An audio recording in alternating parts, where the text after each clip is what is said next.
안녕하세요. 사유의 밤은 매해 여러 나라와 문화 간, 학제 간, 세대 간 사유의 교류를 진작하기 위해서 마련된 행사입니다. 이동과 만남, 교류가 크게 제한되고 공간과 친밀함의 관계가 뒤흔들린 올해는 가까운 사람들이라는 주제로 타자와의 관계, 또 우리 스스로와의 관계, 세계와의 관계에 대해서 좀 조명해보고자 합니다. 토론과 만남을 통해서 오늘 저녁의 행사에서처럼 현대적인 사회성의 구축, 우리의 사회생활의 구심점이 구성되는 방식, 우리가 지금까지 맺은 관계와 일상에서 영이 되는 관계의 중요성 등에 대한 질문을 해보고자 합니다. 안녕하세요. 사유의 밤 첫 순서로 공지영 작가님의 인터뷰를 맡은 저는 이화여대 통역번역대학원 한불전공 교수인 최미경입니다. 오랫동안 선생님의 작품을 읽어온 독자로서, 선생님의 단편을 번역한 번역자로서 이 인터뷰를 맡게 돼서 정말 영광스럽고 기쁘게 생각합니다. 선생님께 참 잘 어울리는 헌사를 발견해서 제가 그 인용으로 이 세션을 시작하고자 합니다. 황석영 작가의 한국 명단편 101에서 선생님의 작품 인간에 대한 예의를 대표작으로 꼽으시면서 인간에 대한 예의는 세상과 사람이 변해도 잊지 말아야 할 것에 대한 찬사를 할 수 있다. 지상의 무한한 시간을 견디고서 속세의 먼지 가운데서 빛나는 것들을 알아보는 그 기억의 힘을 결코 버릴 수 없다는 것이 공지영의 단편소설 인간에 대한 예의의 주제이기도 할 것이다 라고 쓰신 바 있습니다. 첫 번째 질문을 드리도록 하겠는데요. 인간이 바로 선생님의 작품의 중심에 놓여 있습니다. 특히 사회가 인간에게 가하는 상처나 폭력을 많이 그려오셨는데요. 어떻게 인간관계에 대한 글을 쓰시게 되었는지요? 인간 사회에서 서로 상처를 입히지 않고 우리가 조화롭게 사는 것이 가능해질까요? 네. 황석영 선생님이 너무 과찬을 해주셔서 좀 듣고 있는데 약간 민망하네요. 일단 감사드리고요. 인간에 대한 예의는 제 작품 전체의 주제를 한마디로 한 것이라고 생각이 들어요. 그리고 어쩌면 제가 추구하는 제 삶의 전체적 의미도 그 문장 속에 다 들어가 있는 것 같아요. 제가 인간으로 태어났으니까, 그리고 인간에 대해서 고민하고, 결국은, 우리의 모든 삶들이 인간 관계 속에서 이루어지기 때문에, 저같이 또 살면서 이렇게 사람의 굴곡을 많이 겪고, 상처도 많이 받았던 사람들에게는 인간이 영원한 저의 탐구 대상이고, 주제인 것 같아요. 저 같은 경우는 굉장히 육체적으로 게으르고, 그래서 사실은 호기심이 1도 없어요. 그래서 저는 심지어는 누가 이렇게 여기 새로운 길이 생겼네, 일로 가볼까? 그러면 전 절대 안 가거든요. 그런데 제가 유일하게 호기심이 있는 게 두 가지가 있는데, 하나는 새로운 음식이고 하나는 인간의 내면에 관한 거예요. 그래서 사실은 그러니까 새로운 음식을 시도하다가 탈이 난 적은 거의 없었거든요. 그런데 인간에 대해서 호기심 느끼고 정말 탐구한답시고 말 걸어보고 쫓아다녀보고 이러다가 너무 많이 큰 코를 다쳤죠. 예, 저는 인간의 내면이 우주와도 같다고 생각하기 때문에 지금도 이렇게 어떤 사람을 보면 저 사람은 왜 저렇게 행동할까? 왜 저렇게 걷지? 왜 저런 말을 하지? 이런 거 굉장히 궁금해해요. 아마 제 기질에서 오는 것 같아요. 그러면 인간들 중에서도 특히 가까운 사람들이 이제 정말 중요한 분들이죠. 우리에게 많은 희망과 사랑을 주시기도 하고 아마 가장 상처를 입히시는 분들이 사실은 가까운 사람들일 수 있을 것 같아요. 이 사유의 밤의 올해 주제가 가까운 사람들이거든요. 저희가 이렇게 이제 팬데믹이라고 하는 상황에 놓이다 보니까 가까이 있지 못하는 상황이 되고 가까이 있지 않은 것이 안전한 상황이라고 자꾸 얘기를 해주지 않습니까? 그러다 보니까 더욱더 가까워지고 싶은 생각을 많이 하게 되고 또 가까운 사람들에 대해서 다시 생각해 보는 것 같아요. 그러면 선생님께서는 이 가까운 사람들에 대해서 어떻게 생각하시는지도 작품에서 굉장히 많은 탐구를 하신 것 같은데 말씀을 좀 해주십시오.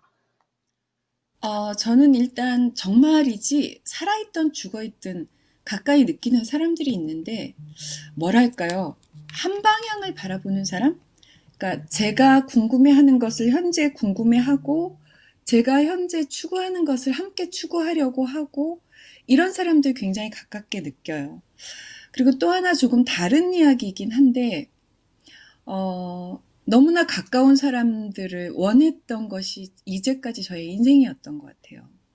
누군가 나를 잘 이해해주고, 내 곁에 있어주고, 나랑 같이 놀아주고, 먹어주고, 이런 것들을 아주 간절하게 원했었는데, 그것들이, 결과적으로는 수많은 이별들을 불러왔죠.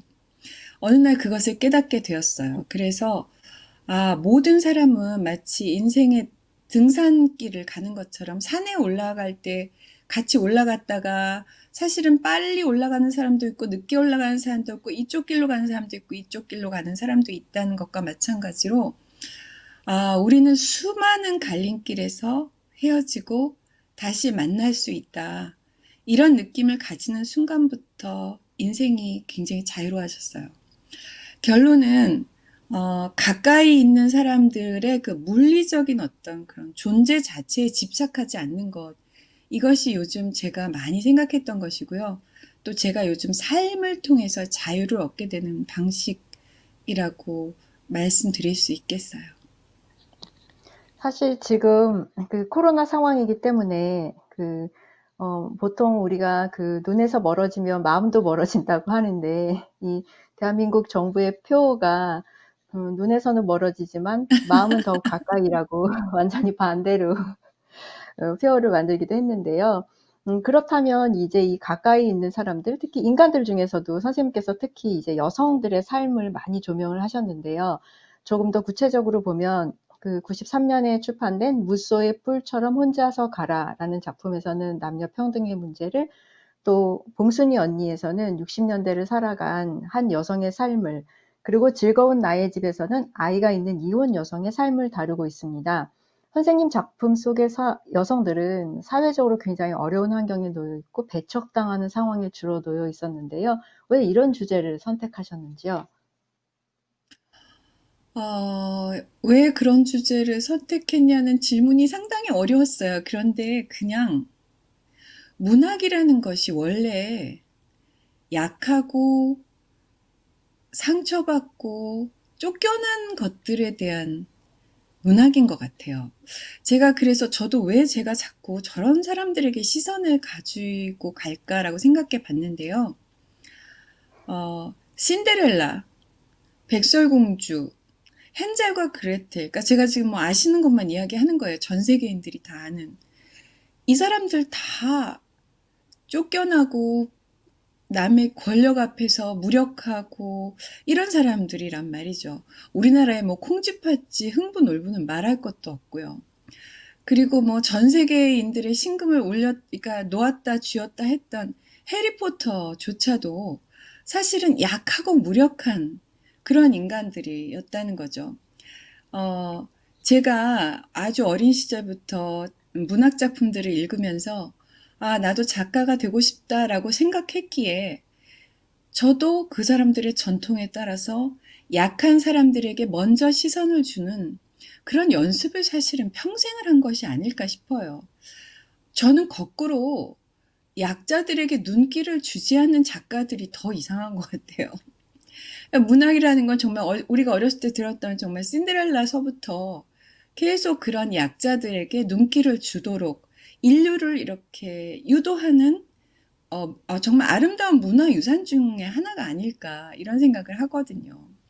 이제 그런 의미에서 모든 종류의 차별, 모든 종류의 억압에 대해서 반대하는 저로서는 제가 설사 남성이었다 하더라도 저는 아마 여성들의 삶과 그 희생에 대해서 눈길을 돌렸을 거예요.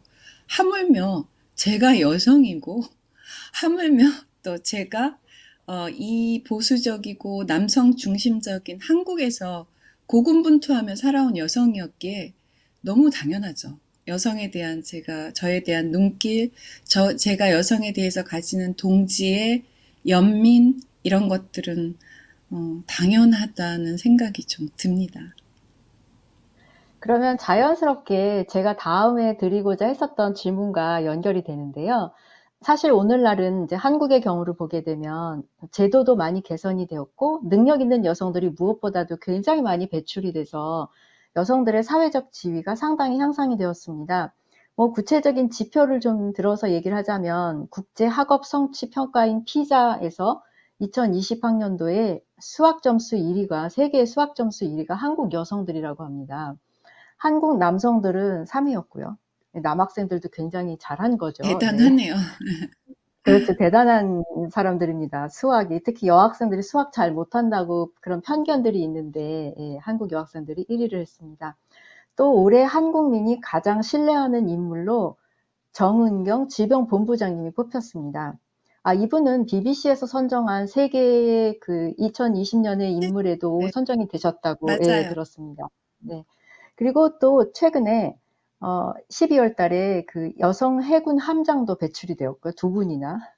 포스코 계열사에서 포스코는 철강을 만드는 회사인데 사장도 여성이 한 분 임명이 되셨습니다. 그러니까 유리천장도 많이 완화가 되고 있는 상황이죠.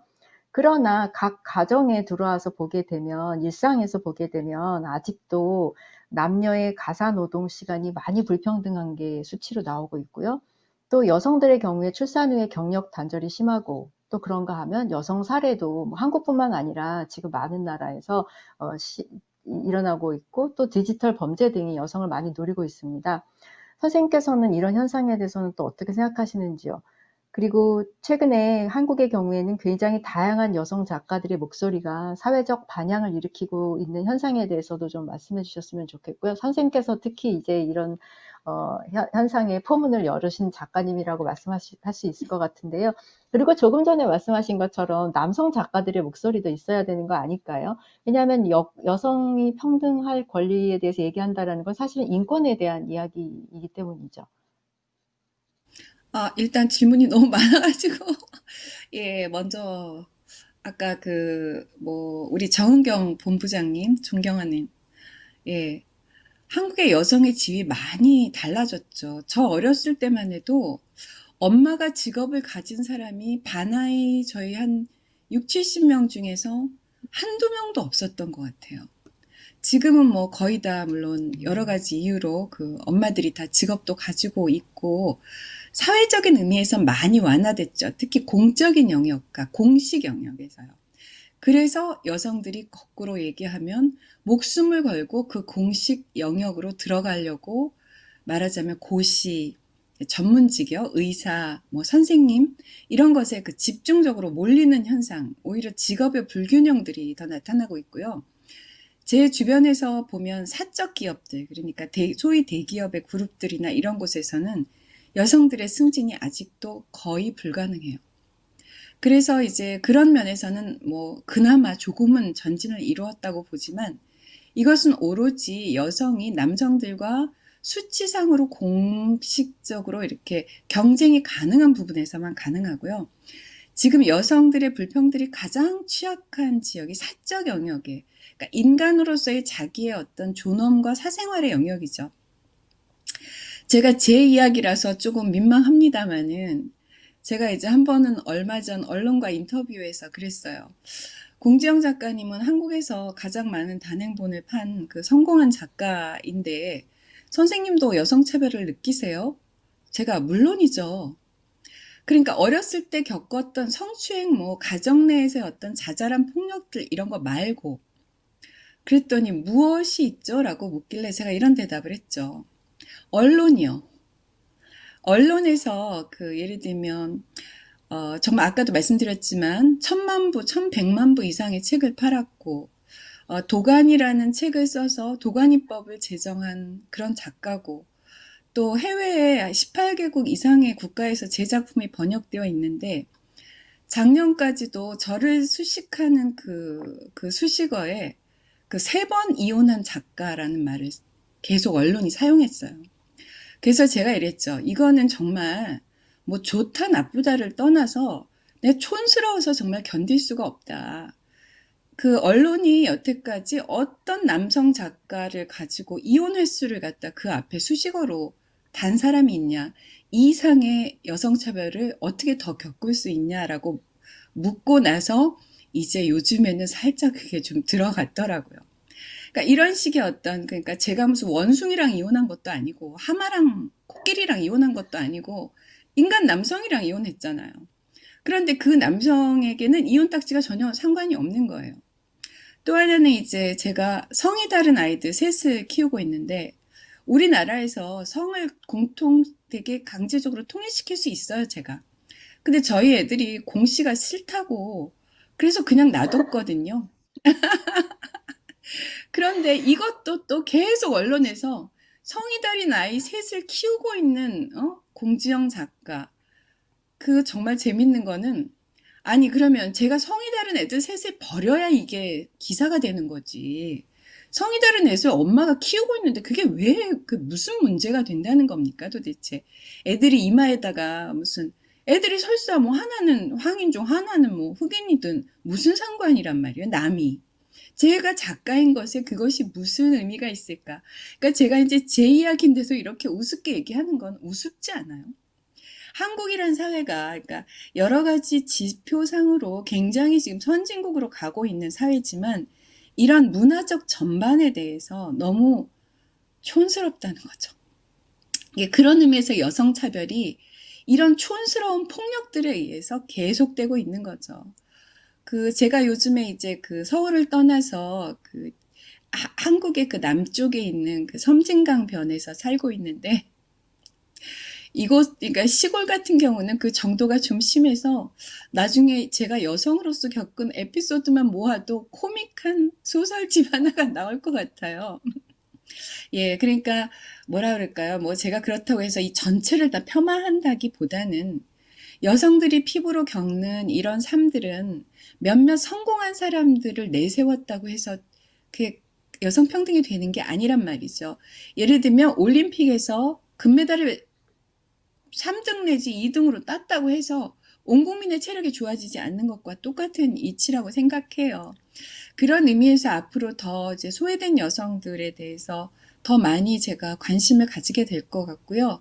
더불어서 조금 더 얘기하자면 이제는 한국 여성들뿐 아니라 그거보다 더 낮은 어떤 의미에서 열악한 상태에 있는 제3국, 그러니까 우리나라의 남성들과 결혼한 동남아 여성들이나 중국, 이런 러시아 여성들에 관해서도 우리 사회가 사실은 너무 눈을 돌리고 있지 않아요.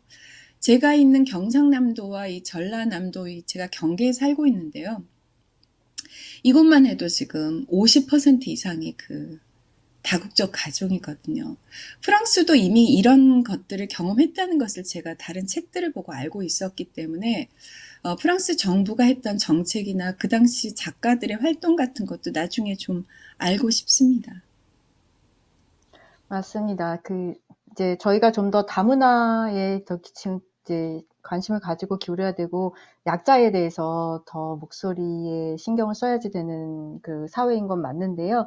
그런 면에서 선생님께서 노동운동과 민주화운동에 참여하셨었고, 사회적 약자에 관심을 이제 지금 인터뷰에도 계속 표명하고 계신데요.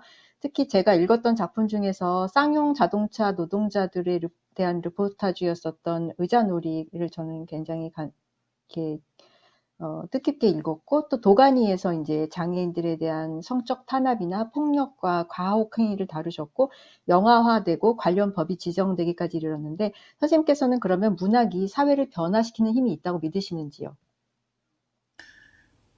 그렇게 생각하진 않았어요. 그랬는데 특히 선생님 지금 말씀하신 의자놀이와 도가니 같은 경우는, 그리고 또 우리들의 행복한 시간, 그러니까 사형제 폐지 작품 같은 경우, 그건 이제 프랑스에서도 지금 번역이 됐습니다마는, 그 작품 같은 경우는 사회에 엄청난 영향을 끼쳤다고 하더라고요.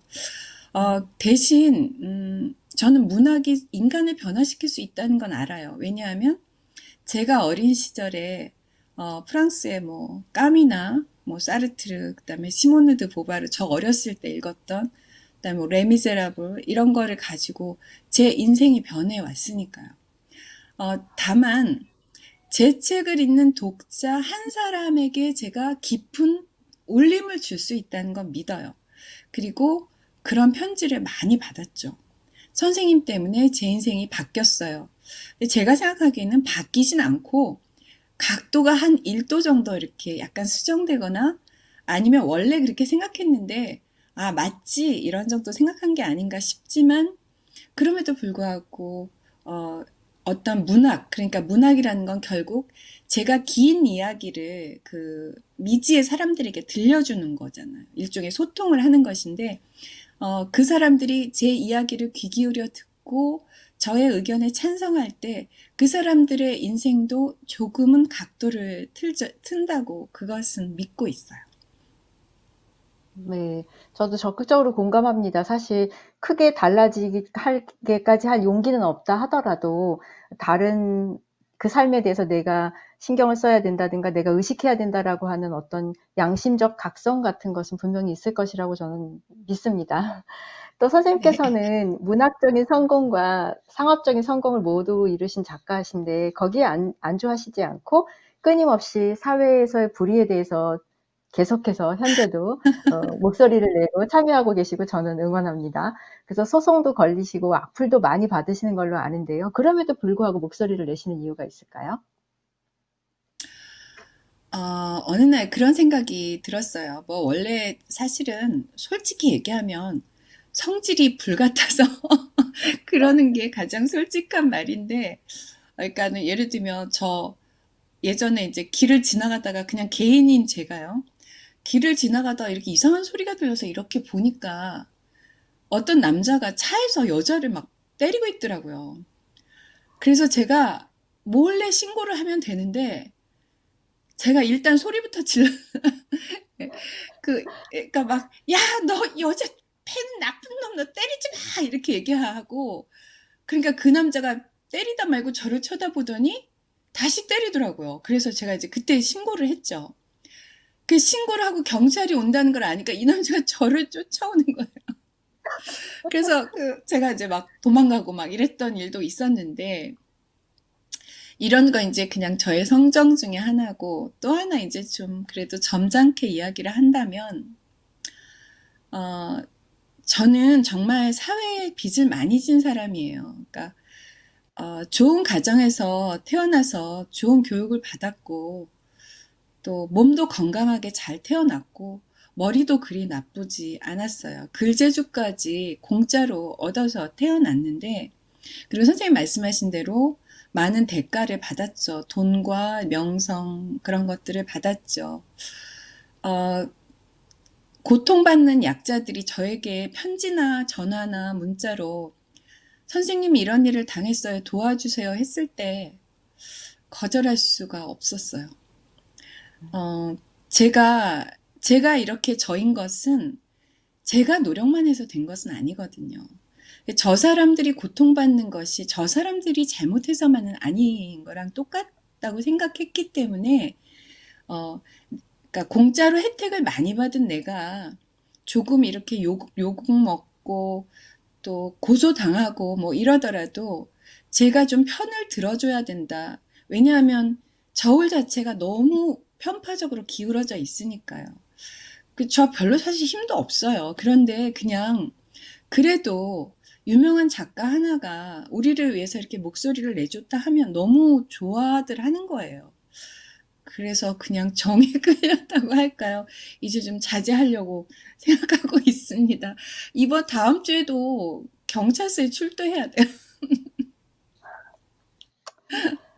아, 이제 선생님께 기대는 아마 그런 노동자나 어려운 상황에 계신 분들 이야기를 조금 더 나눠보자면, 사실 코로나 상황에서 저희가 이제 사실 이제 저희는 재택근무가 가능한 계층과 그렇지 못한 필수 노동자 계층이 나눠진다라고 요즘에 얘기를 많이 하는데요. 물리적으로 현장에서 일하실 수밖에 없는 분들, 뭐 돌봄 노동자나 플랫폼 노동자, 택배 노동자들이 한국에서 굉장히 취약한 노동 상황에 놓여 있으시고, 산재 사망이 OECD 국가 중에 가장 높은 국가 중에 하나라고 알려져 있어서 사실 지금 중대재해처벌법이라고 하는 법이 이제 준비 중에 있는데요. 한국은 유난히 교육이나 돌봄 노동 같은 데서 이 국가의 역할이 미비한 편이고, 그래서 지금 사실 세계적으로 굉장히 인정한 그 K 방역이라고 이제 코로나에 대한 방역을 잘 지탱해 주시는 분들도 사실은 이렇게 필수 노동자에 속하는 분들이 많이 기여하셨기 때문이라고 생각하는데요. 뭐 최근에 또 이렇게 이제 외출을 삼가다 보니까 아무래도 배달 노동자들이 굉장히 많은 애를 써주고 계신데, 배민이라고 하는 그 유명한 배달 앱 같은 경우에 AI가 라이더들을 배치한다. 그래서 만약에 오더에 만족하지 않으면 도대체 누구에게 항의를 해야 되냐, AI에게 항의를 해야 되는 상황이냐, 이런 얘기까지 나오는데, 그러니까 노동 상황이라고 하는 게 사실 굉장히 복잡해지고 있거든요. 이런 부분에 대해서는 어떻게 생각하시는지요? 그 김용균 씨가 죽었던 날에 잠을 못 잤어요. 정말 아직도 그 생각을 하면 제 목소리가 다 떨려 나올 정도로 결국 시스템이 죽인 거거든요. 그러니까 어떤 한 사람이 책임을 지을 수 없도록 교묘하게 그 약하고 젊은 어리숙한 사람을 그 벼랑으로 밀어서 뻔히 떨어질 위험이 있는 것을 알면서 밀어 넣었던 그 분노와 그런 것 때문에 잠을 못 이룰 지경이었는데, 결국은 저는 아까 우리 인터뷰 초반에 말했듯이 인간을 예의 있게 대해야 될 존재로 보지 않고 자신의 어떤 물적 그 부를 성취해줄 그 도구로 보는 것에서 모든 비극이 생겨난다고 생각해요.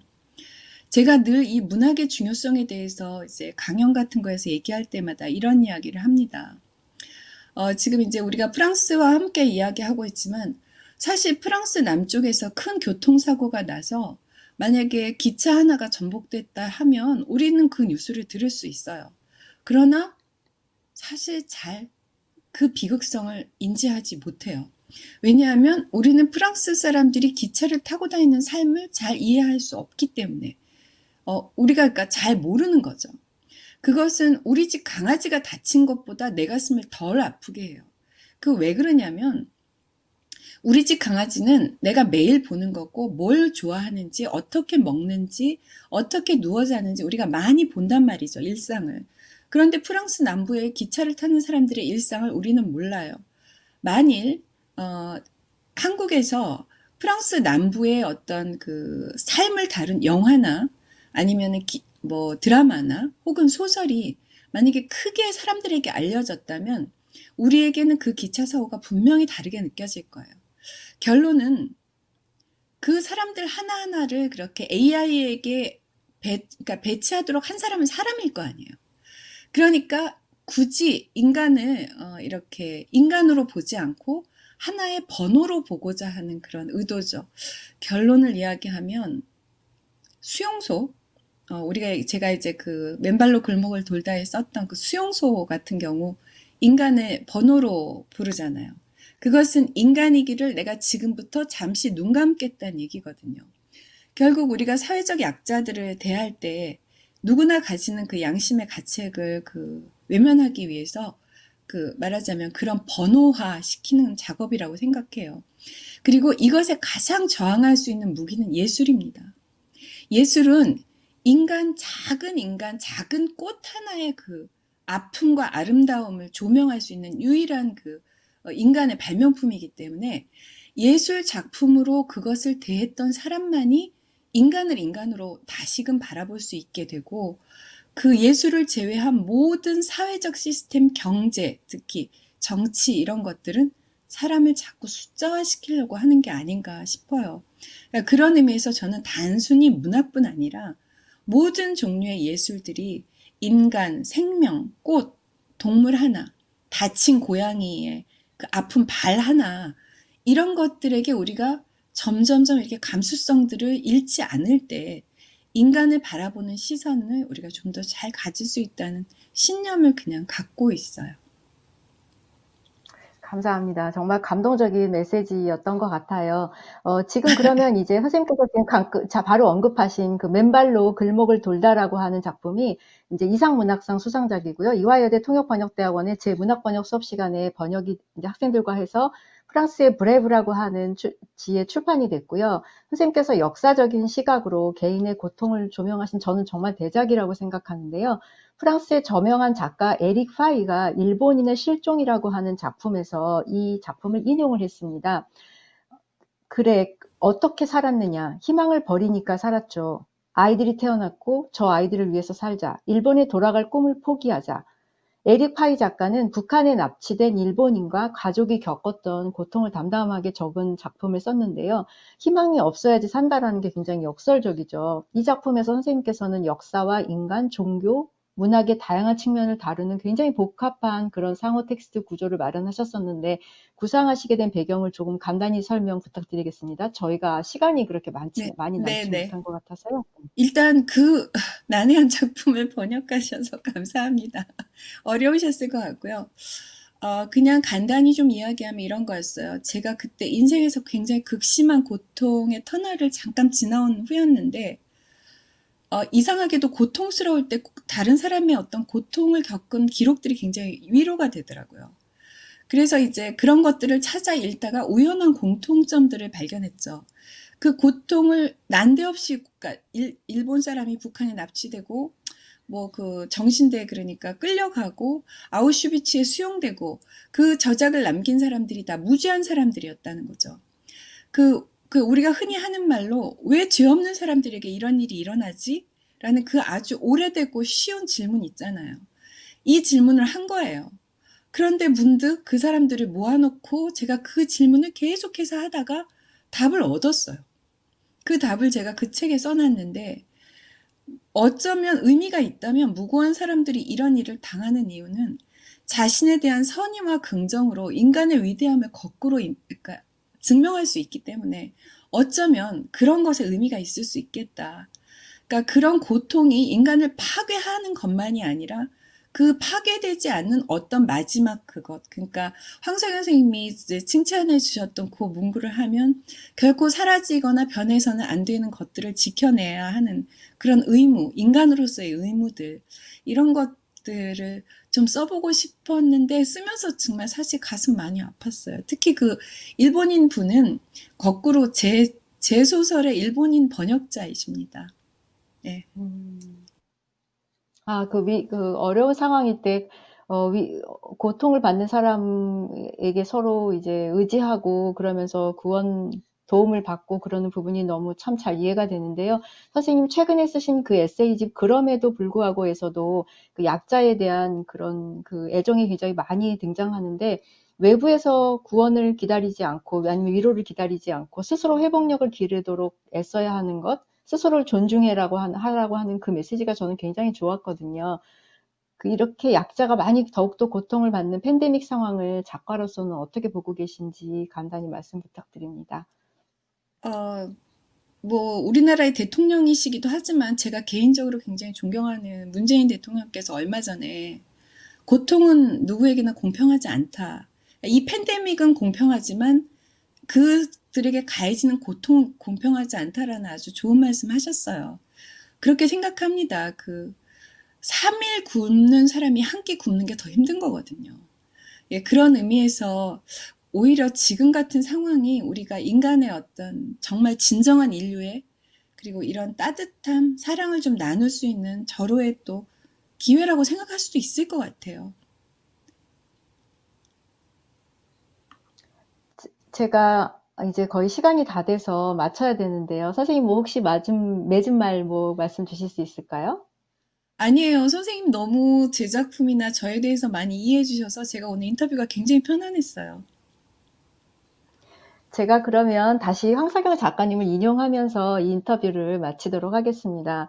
제가 굉장히 좋아하는 문장인데요. 세상에는 두 부류의 장님이 있는데 한 부류는 두려워서 밖에 절대 나가지 않고 또 한 부류는 낯선 장소에 과감하게 돌아다닌다. 그래서 후자는 무수히 부딪히고 넘어지고를 거듭하여 상처가 아물 날이 없다. 작가로 치면 공지영이 그런 이가 아닐까라는 말씀을 하셨는데요. 저는 이 표현이 정말 여러 가지 힘든 경험을 하시고도 계속 여전히 삶에 달려드시는 듯한 선생님께 정말 잘 맞는다고 생각합니다. 그리고 봉순이 언니에서 바로 아주 유사한 부분을 발견해서 간단히 요약을 해보겠습니다. 후기에서 이렇게 쓰셨어요. 그래, 더 많이 사랑하지도 말고, 그래서 다치지도 않고, 그래서 너의 삶은 행복하고, 더 많이 사랑하지도 않아서 남는 시간에 과연 너는 무엇을 하려고 하느냐. 저는 이게 정말 우리에게 소중한 교훈인 것 같아요. 특히 어려운 시절일수록 그 어려운 일에 대해서 절망하지 말고 그 힘든 경험을 두려워하지 말고 견디다 보면 삶이라는 게 꼭 좋은 일만 있는 건 아니고 이렇게 어려운 시간일 때 오히려 우리가 같이 하는 게 더 빛날 수 있지 않을까 싶습니다. 오늘 시간 내주셔서 정말 감사합니다. 아니에요. 선생님 정말 수고 많으셨습니다. 감사합니다. 감사합니다.